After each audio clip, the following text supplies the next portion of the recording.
Hello again, my friends, and you are my friends, and welcome to, remarkably, only episode 2 of Talking Darts. I'm, of course, the Gov, and this man here is TJ. TJ, another one. We are live this week. I'm looking forward to this one. We've got a great guest. Yeah, back for episode 2. So, yeah, we made it.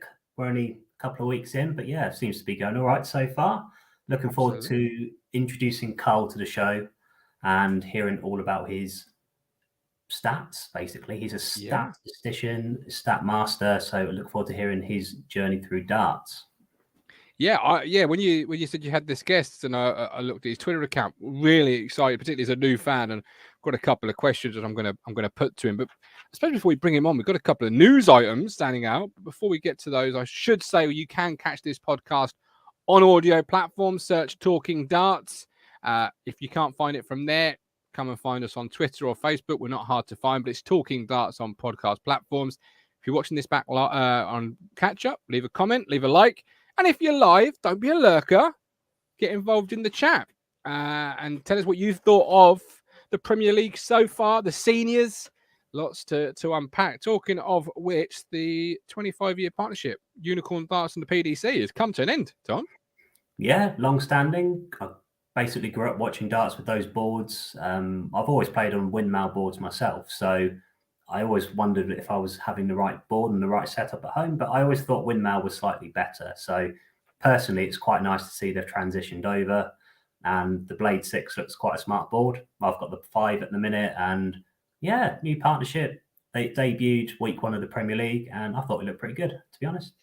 Yeah, it was a news item that came out today. And talking about news items today, Peter Wright, did you know much about his maths partnership? And apparently he's hit the numbers he wanted to get. Hoping to inspire pupils to boost their numeracy skills, Darts King Peter Snakebite Wright has teamed up with professional darts board PDC for its Bullseye Maths campaign. Champion Peter Wright hits target with maths darts for plan. That sounds like a good initiative, something that's going to be worthwhile for children. Yeah, I only managed to catch this just before we came on here. So yeah, he's a pretty good guy, isn't he? So I'm not surprised he's doing something to help the youngsters.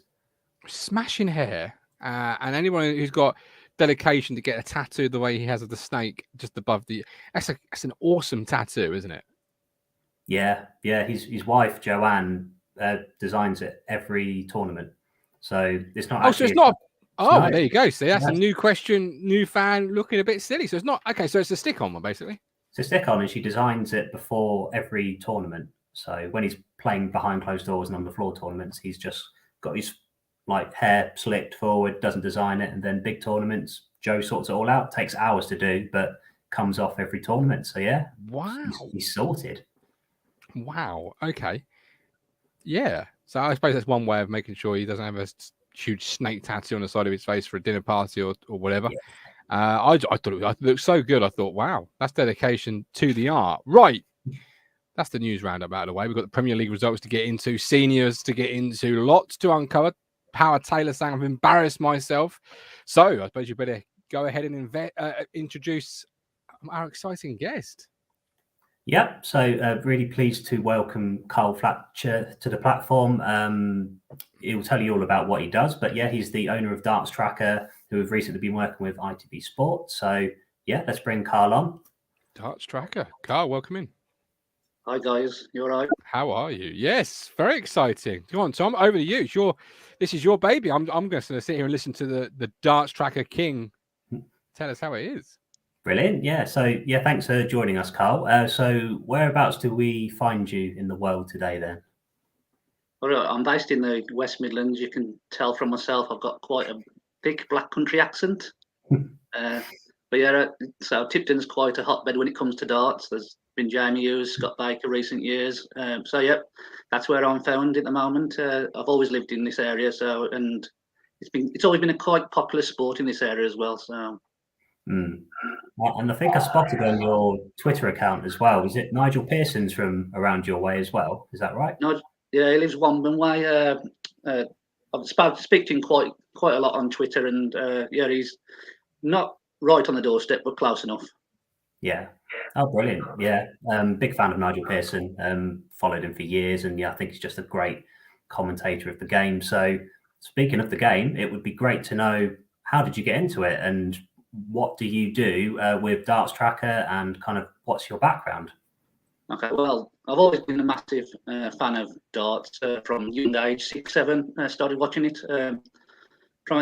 As part of the darting family, mum was single champions in the local area. Dad represented the county, won a national tournament, beat Phil Taylor along the way. Brother was a good player, played for the West Midlands, had a world ranking at one point. So yeah, it's sort of a family sport. We've all been there, we've all done it, and that's how I got into it. Unfortunately, I got dartitis at 18, 19, and sort of really stopped playing. It just affected me quite bad. I was a decent thrower myself, and then didn't play for years. Still haven't, and still always watched it. So the passion never really went away. And then always been a big fan of stats, maths, that kind of thing. And I suppose it started as a hobby, snowballed.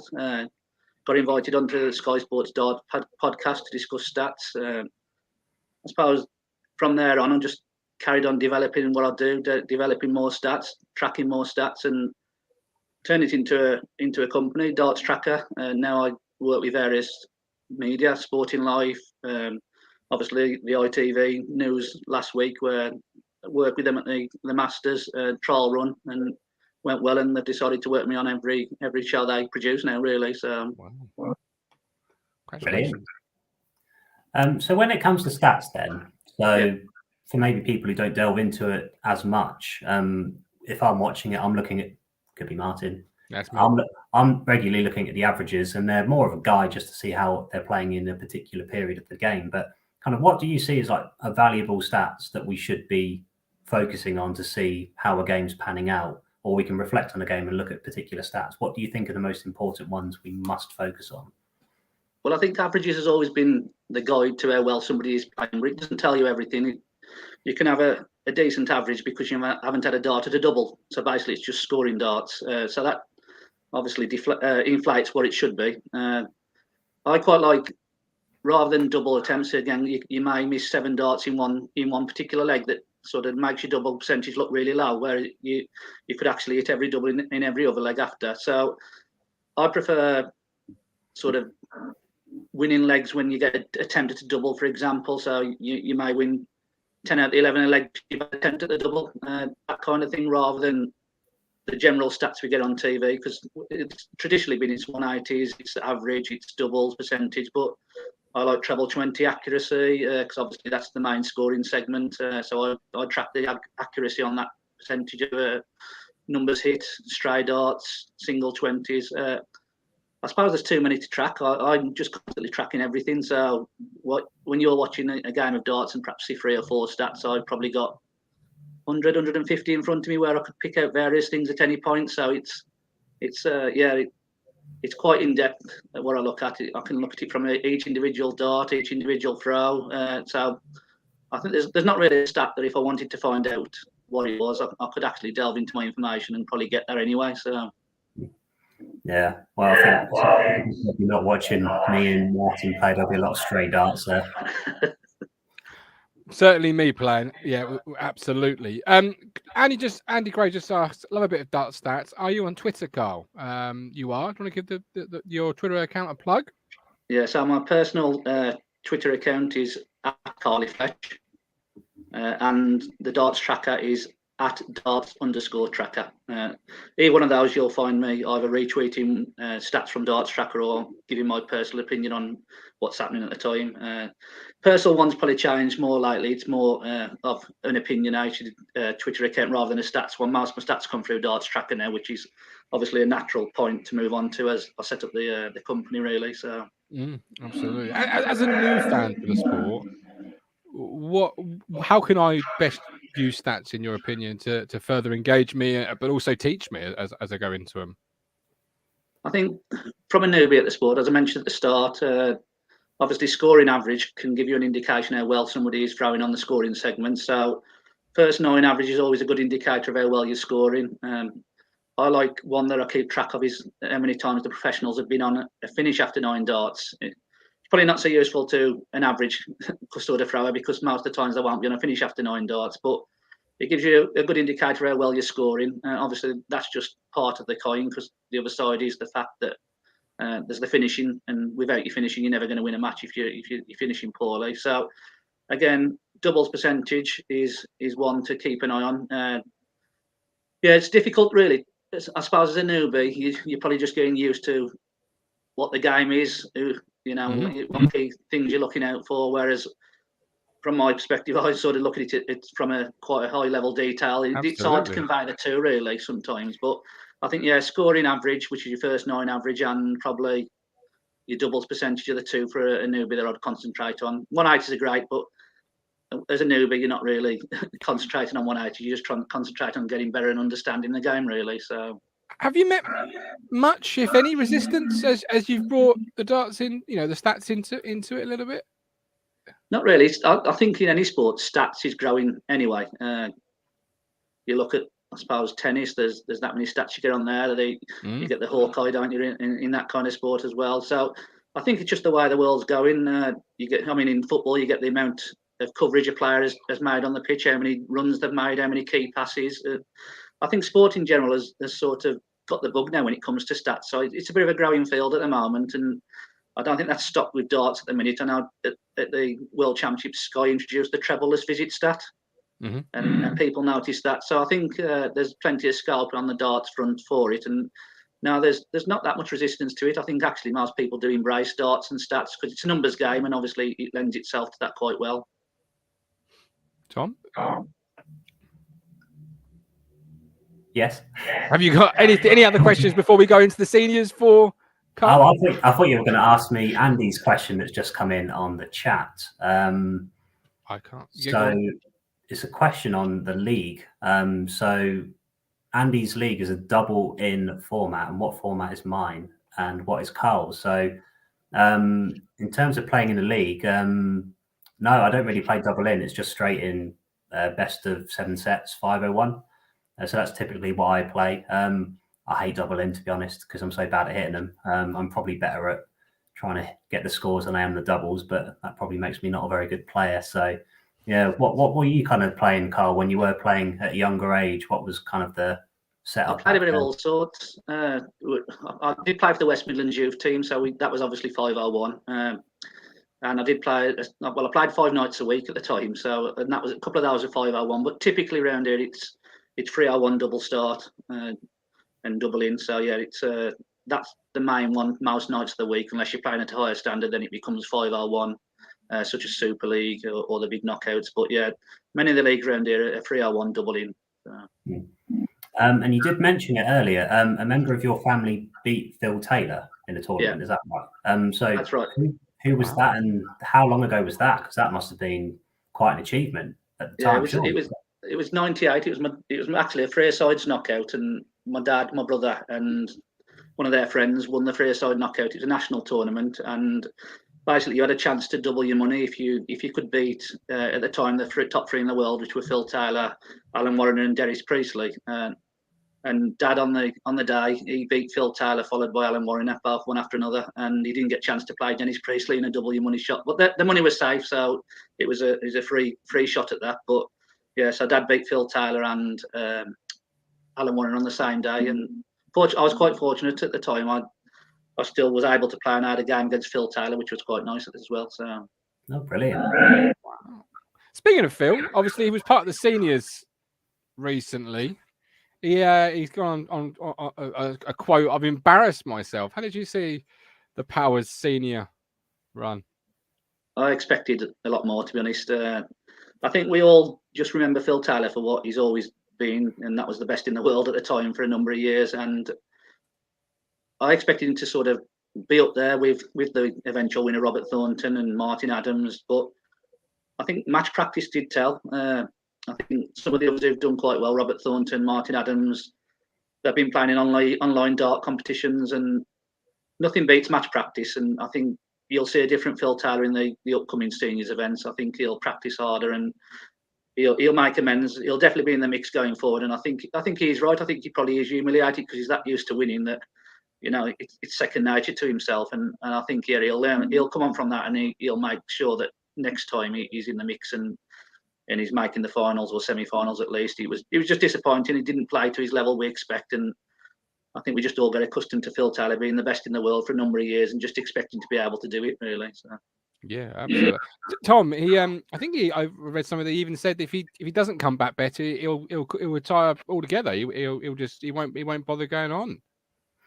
We'll have to wait and see how he does. We've got a couple more tournaments in the year, which I'm excited to see. So May and July, we've got 2 more full tournaments with some qualifiers before that. So it'll be interesting to see how much he can pick it up again. But yeah, if it doesn't work out, he'll be doing his tournaments. He's like these little exhibitions and stuff like that, I'm sure, on the side. But yeah, I think it's a bit of a culture shock to some of the players who probably took their foot off the gas and thought, oh, we actually need to put more effort in here because, yeah, like Carl was saying, you saw it with Robert Thornton, who went on to win it.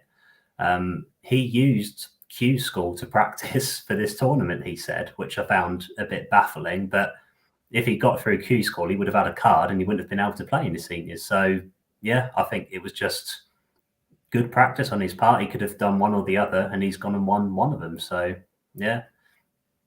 Wow. I hadn't said Andy Grau. I was up 2-0 against Stephen Burton, who beat MVG at the weekend on the Pro Tour. I lost 3-2, but that's really not important. But you were 2-0 up at one point. That's a good shout. Was it new? Am I right in thinking that it was a new event or an event that's come back, Carl? Because there were some production issues I read on Twitter. Was that fair to say? I think the first evening, I didn't see much of the first evening because it clashed with the Premier League. So I was watching the Premier League mainly on that night. But I read the same on Twitter myself. There was a few production issues, and yeah, it improved. What I saw the next 3 days after were much better. I didn't really notice anything that was a production issue going forward. I think the scoreboard was possibly an issue the first night, which, if you're tracking the score, obviously it's not great if you've not got any scoreboard to refer to. But yeah, I saw the footage the last 3, the Friday, the Saturday, and Sunday, and it was all fine. In fact, as the tournament went on, the standard got even better, I thought. And yeah, I think it's the first of many. It's a new seniors tour. There was events a few years ago. I don't think they were related to this exactly, but yeah, this seniors tour. There's a seniors. Is there a match play coming up later in the year as well? So it's going to go strength to strength, and I think the fact that Phil Taylor's taking it more serious next time and he's going to put the hours in practice in just tells you actually how much it means to them. And the crowd loved it. All the feedback from those who actually went to the event saying it was great to see the legends return. And I think it's one of those events there's a space for, and I think over time that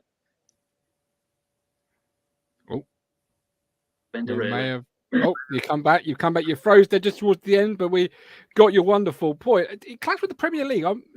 Is that something they've got to look at, Tom? Because surely you don't want too many clashes with another darts event, because you're going to, as Carl's just said, take eyeballs and make them choose. And often they're going to go with the current Premier League, aren't they, Tom? I guess it just depends what you have as a resource. Do you have Sky Sports, or do you have, it was free to watch on BBC Sport or BBC iPlayer or BT Sport, so you kind of had an option. But I guess the good thing is I would choose to watch it on Sky Sports and then just catch up the next day, so I could watch both, which was okay. So I guess you just kind of pick and choose. One of my good mates, Joe, who used to play darts with, he said, I'm going to watch the seniors because it's nostalgic, it's players I've not watched. In the Premier League, and you get to see it every week, get to see the same type of players. So yeah, it was absolutely fine to have both, I think. And I don't think there's going to be too many clashes in the calendar. And they're very separate entities anyway. They don't really overlap with the players or anything like that. So yeah, it'll be fun. How did you find the seniors then? Who stood out for yourself, Tom? Yeah, really impressed with Thornton. He was averaging high 90s for a lot of that final until he kind of dipped a bit at the end. I think he averaged 92 odd in the end, and very convincing win against Wolfie. I thought Wolfie was really consistent throughout the tournament, and yeah, really good to see Kevin Painter back as well and doing what he can do. He beats himself up way too much, as we all know, but he's a very good player, and I'm just really pleased because he was like my gateway into darts. So the first final I watched was him and Phil Taylor, and I heard Kevin Painter was a fellow Ipswich fan, much like me and Martin are. And right, who's this guy? So I've just followed his career ever since, and yeah, I really like him. I like his he's got a spiky character, but I think you need that sometimes. But absolutely. yeah, How about yourself, Carl? Sorry, Tom. How about yourself? Yeah. Did anyone stand out? Did anyone stand out differently to Tom? Thornton was the deserved winner. If you look at his standard overall, he was the most consistent. I thought the semi-final with Painter was excellent. It was real gritty performance from Painter. I thought he was hanging in a bit towards the end, but Thornton was the deserved winner. Thornton was probably head and shoulders above the rest when you look back on it. Adams did do well. I think his finishing let him down in the final. Until that point, his finishing had been superb. But Painter played well. Really, the ones who got to the latter stages were the better players. There was no doubt about that. But it was great to see the reception, such as John Lowe got. The crowd loved that, and I think that's more the point of this event. It was this nostalgia rather than actual. In the early days, anyway, the early couple of days where you got to see all your favourites again, and then it got a bit more serious the last 2 days as the quarterfinals went onwards. But yeah, Robert Thornton was the standout player, and he deserved to win. So. Couple of comments coming in. Good evening, Ben. Thanks for joining us. You've got Andy Gray saying, ever considered a Q school, TJ? Expensive, I'm guessing a great experience. Yeah, it's about £500 or £600 now, I think, to enter it. And you've got to be, averaging at least high 80s, I think, at the minute, just to have a chance of getting through that. So I'm nowhere near it. I'd love to do it 1 year, but it's not going to be anytime soon, I think, unless this year takes a turn for the better. What may be of interest to Talking Town fans who are tuning in, the GOAT, Colin, his son, Ian, was at Q School this year. A fairly decent player by all accounts. So there you go. Yeah, the GOAT son at Q School, Ian Plum, I think he's got two boys. I can't quite remember which one was there. Yeah. I suppose the Premier League now is what we have to move ourselves on to. The opening. How did we see? What did you make of it, Tom?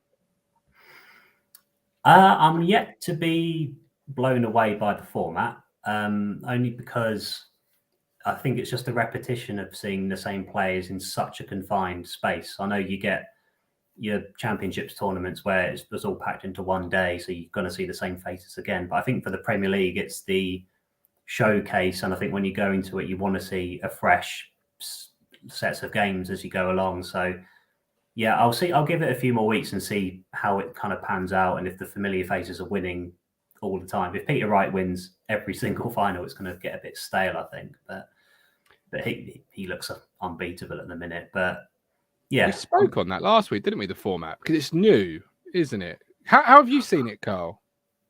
To an extent, I agree. I think the issue you'll get is at the moment, probably the three standout players are Johnny Clayton, Gerwin Price, and Peter Wright. And if you see those monopolise the tournaments week in, week out, I don't think that's going to be the greatest spectacle. I quite like the fact that there had to be a winner rather than there could be draws in each match. I think that adds a bit to each game because obviously you're playing best of 11. There's got to be a winner. You can't have a draw. But yeah, I'm still.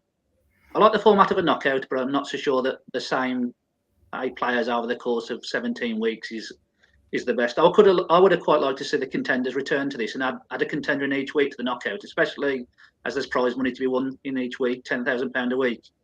And actually, I would have put players like Luke Humphries in, Callum Ridds in every now and then. I'd have probably brought in 8 players, especially in the early weeks, just to give it chance for other players to take part, especially those who did well at the end of last year. Callum Ridds and Luke Humphries being probably the 2 main examples. But and looking through the fixtures, that was possible to do, but I suppose they've gone for a new format. And if they're going to have the Masters winner every year in the event, just come out and say that, because they kept us on tenterhooks this year. Was Cullen in or wasn't? And if they're going to do that every year because it adds something to the Masters, just tell us that's what they're going to do. I think that's a fair point, and I think they will carry on with that concept. But it would actually clear a lot of things up, because you get a lot of debate on Twitter about who's going to be in the Premier League, and that starts June, July time. And whereas if you know the Masters winner's got a place, that's one place that's already assured then. So you didn't like that last week, did you, Tom?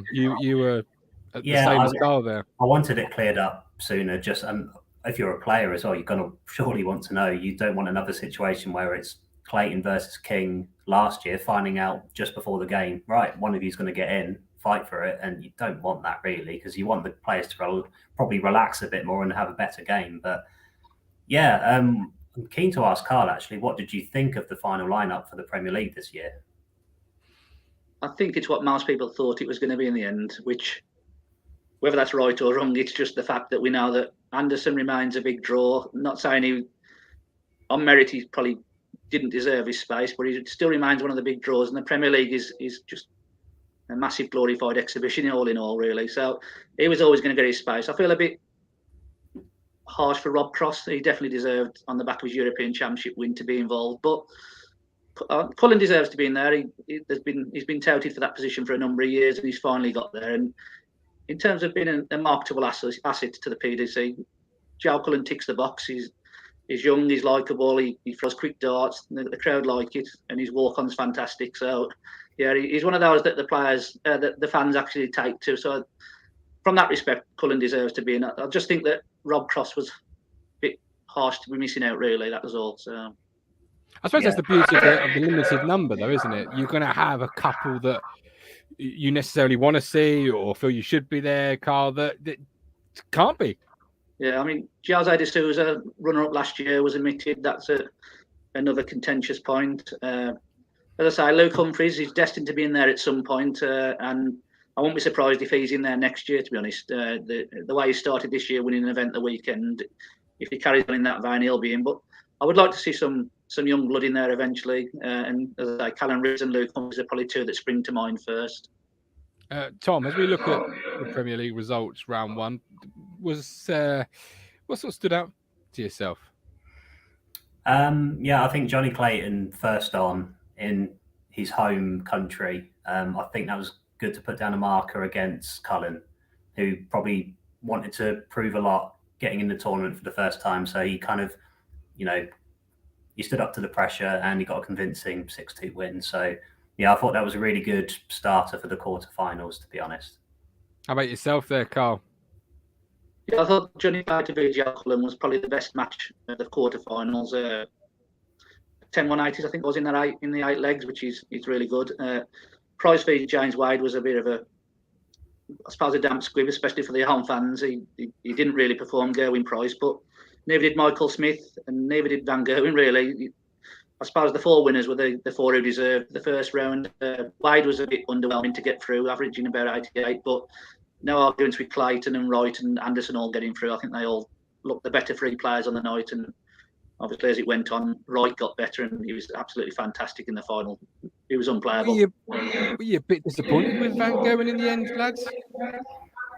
Yeah, he's just been off it for quite a while, and yeah, just waiting to see him get that fire in his belly again. It just seems to have gone awry a bit.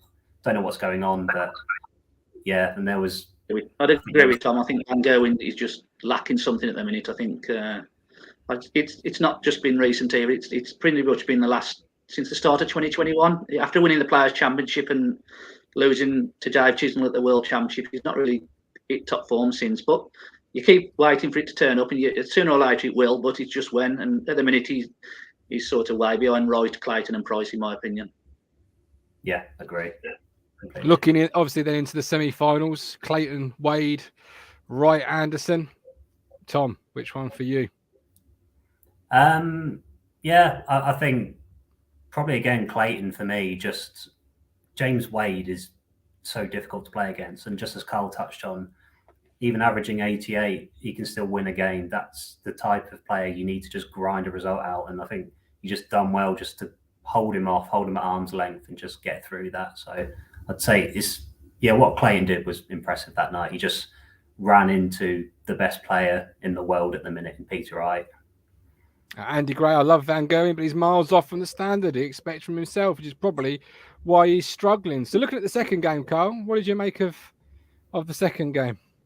I thought 6-5 is probably a fair reflection of the way it should have been. Wright was in front. Anderson made a bit of a comeback, and actually Anderson looked better as the night went on. And I actually think over these coming weeks, Anderson will get better as he plays more often. But yeah, Wright was the deserved winner. Again, 6-5 is probably a fair reflection of his superiority. It was just did enough to get over the line. He was always in front, really. So yeah, Wright deserved to win 6-5. Absolutely. Andy asked, have I got the features tomorrow? I have, Andy. Keep your eyes peeled. They're coming up. But obviously the final, Clayton Wright. Tom, first of all, come to you. Clayton won Wright 6 from a new perspective. That wasn't much of a competition at all. It was a bit of a rout, to be honest. Clayton averaged 88.72, Peter Wright averaged 113. So there was, I know we say that averages are a guide, but I think when they're that far apart and you see the scoreline, it just reflects how much of a dominant performance it was. The crowd would have been behind Johnny, but Peter Wright just stepped on that straight away. Now, tell me if I am wrong, Carl, but Joe Cullen was the Masters winner, right? Yeah. So the only player that Clayton has beaten convincingly was Cullen. He's then got absolutely smashed in the final. Was it on reflection a poor night for Clayton? I mean, he makes the final. No, he actually played quite well. I think sometimes you just have to take your hat off to the better player, and Wright is playing like the best player in the world at the moment, and he showed it in that final. And 6-1 was a fair reflection again. He just dominated from start to finish. And when somebody plays that well, you either got to match it or you get beat 6-1, 6-0. You've got no chance really. So yeah, I don't think he had a bad night, and I think until the final he looked good. And I wouldn't be surprised to see him playing Peter Wright this week in the semi-final again. But yeah, I don't think it's a bad night. I think it's just the best player on the night was Peter Wright. Absolutely, I love that. Take your hat off sometimes. Tell you what, we didn't discuss this before, Tom, but we react to what the live audience tells us. Andy Gray would love predictions from the boys on the big screen, so we'll look ahead to the fixtures for next week, and let's get a couple of tomorrow rather. Let's get a couple of predictions. There they are. Wright Van Gerwen. Tom, you can kick us off with that one. Who's gonna be winning that one? I can't see it not being Peter Wright, just on his form and Van Gerwen's form. It's got to be that for me. Johnny Clayton, Michael Smith, Carl. Johnny Clayton again. I think Michael Smith beat him at the World Championships in what was an absolute classic of a match. But Clayton, he's playing well still, even though he didn't get the title last week. And I think Clayton wins that one. James Wade, Joe Cullen. Can Joe get a win here? I think he kicks off his campaign with a win in this quarterfinal. Yeah, I think he's had a bit of experience in the tournament, and he should hopefully calm down and hopefully get through against James Wade, who can beat anyone, but it depends which James Wade turns up, I guess. Do you think last week was all about settling those nerves for him, Tom? Joe Cullen? I think so, yeah. It was against Johnny Clayton in Cardiff, and it was just the crowd was well on Johnny's side, so it might have been a baptism of fire for week one, but I think, going up to Liverpool, he might be all right. But that will serve him well in this second week, shouldn't it, Carl? That baptism of fire. I think the only concern I would have from last week, because he scored well, was his finishing. I think it was 2 out of 19 on the doubles. And if there's one player you don't want to have finishing problems against, it's James Wade, because he will take his chances. But he should be the better scorer, and I think that will have helped him last week. It's just, if he gets his finishing sorted, I think he wins that one. But if he doesn't, I think Wade comes out on top. Okay. But Price versus Anderson, Carl. I think that's the most difficult one of the 4 to call. I think Anderson's playing some really good stuff, getting better the more match practice he's got this year. But Price also got to a final the weekend. I think for me, Price edges that one 6-5. But I think it's out the 4 quarterfinals, it's the most difficult to have an argument either way, really. You could actually make a case for Anderson, but I think Price just about wins that one. Would that then set up a Wright Clayton, Tom, semi-final? Am I right in thinking that? I'm not sure if the fixtures fall exactly as they appear on there, because if that's the case, it would be Price, Cullen, or Wade. Or I think. Yeah, that is the correct way. It would be Wright Clayton semi-final. Oh, yeah. Who would you have on that one then, Carl? Wright Clayton in the semi. I'm not against Wright against anybody at the moment. He beat him 6-0 the weekend as well. So. 6-1 and 6-0 in the space of a week, and I think it was 107 average against him in the weekend as well. So, to me, nobody's stopping Wright this week. Tom, surely Clayton. I mean, do you agree with Carl, or can Clayton get some retribution? I think it's another week where Peter Wright wins the format. I don't think he's been stopped this week, but he'll have an off week at some point, or someone's going to step it up. So it will just take some time. It's a really kind draw there, I suppose, in theory, on paper, for Cullen then, Tom, because if he can get through to the semi or even go one better and beat Price, I'll ask you what you think of that match in a second. That would be some good points for Joe Cullen. It could be. He could get a couple of points on the board if he does get through against Smith, but then that's probably where it stops for this week. But the good thing about the tournament is the quarterfinals changed every week, so you're going to get to play different players the whole time, and there'll be a bit of variety. So yeah, better than a draw out the hat kind of scenario where it could go horribly wrong. Very quickly, just because you've gone for Peter Wright, I'll ask Carl first of all, is Peter Wright for you going to win that? Or out of the 4 we've got there, Wright, Clayton, Cullen, Price, do you think somebody else could steal it this week? I think it's going to be Wright and Price final. I think them 2 and Clayton are the best 3 in the world, and obviously Price being in the opposite half, I think he could make the final this week. There were signs the weekend that the Price is it for me. I think he got 500 plus averages the weekend.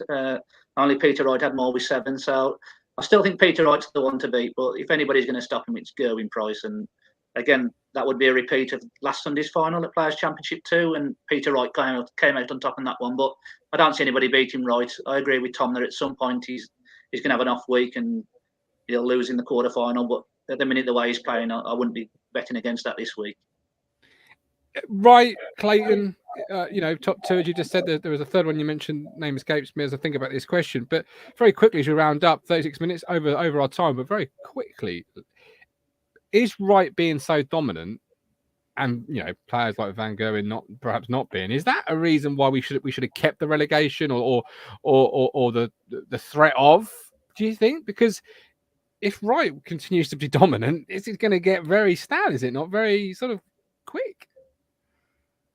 Well, I think that's the risk of the format, is it could become stale if it's so dominant, where, I don't know, if you've got the draw element in there where it could go 6-all, games could run a bit closer and you can kind of get those points or 2-point scenarios. So I think that's where it might lack if it becomes too dominant by 1 or 2 players. So yeah, we'll wait and see. It's only just started, so it could pan out differently, but that's my only fear for it. How about yourself, Carl? I think Wright's dominant, but I think gone are the days where we've got the dominance of Van Gerwen and Taylor like we used to. I think the top 16, top 32 in the world can beat each other on any day at the moment. So these top 8 can do the same as well. And I don't think we'll get the dominance that we've saw in the past with Van Gerwen and Taylor. But again, at the minute, Wright is in a dominant mood, and I can see him next few weeks possibly coming out on top until somebody else starts having a bit of a momentum shift. But now, for me, I don't think there'll be that much dominance throughout the 17 weeks, although I do think that the titles probably be spread across 3 or 4 typically, no more than that. Yeah, obviously form plays a huge part. As a new fan, if it goes to Wright, Clayton in that semi, I'd like Clayton to beat Wright. I'd like to be spread around as often as you can, particularly as a new fan, because that keeps it fresh, keeps that competitive nature going. But we're done. We're dusted. Tom, another one in the books. Week 2, another great show. We've done it, mate. Yeah. I've just got to say thank you for Carl for coming on for week 2. It's been really good to hear about your background, more about the stats side of the game as well, which I think a lot of people want to learn more about, to be honest, because it's becoming such a big part of the game on any tournament that we watch. So yeah, thanks for your time today, Carl, and hopefully we'll have you back at some point in the future. Absolutely. Promises you'll come back, Carl. Promises we ain't scared you away. No, I'll definitely be back. I could talk darts all night, so yeah, I'll definitely be back. Good man. Carl, Tom, pleasure talking to you. Andy, Ben, all those that are in the chat, and all those that are watching back on catch up and listening on podcast platforms. Thank you ever so much. We're back at 8:30 Talking Towns extra time. In fact, you're back as well for that one as well, Tom. Double stuff. But yeah, until next week. Is that correct, Tom? We're doing next Wednesday as well? Yep, we'll be back next Wednesday. Just check out Talking Darts to see who's going to be our next guest next week. Perfect. We'll see you then.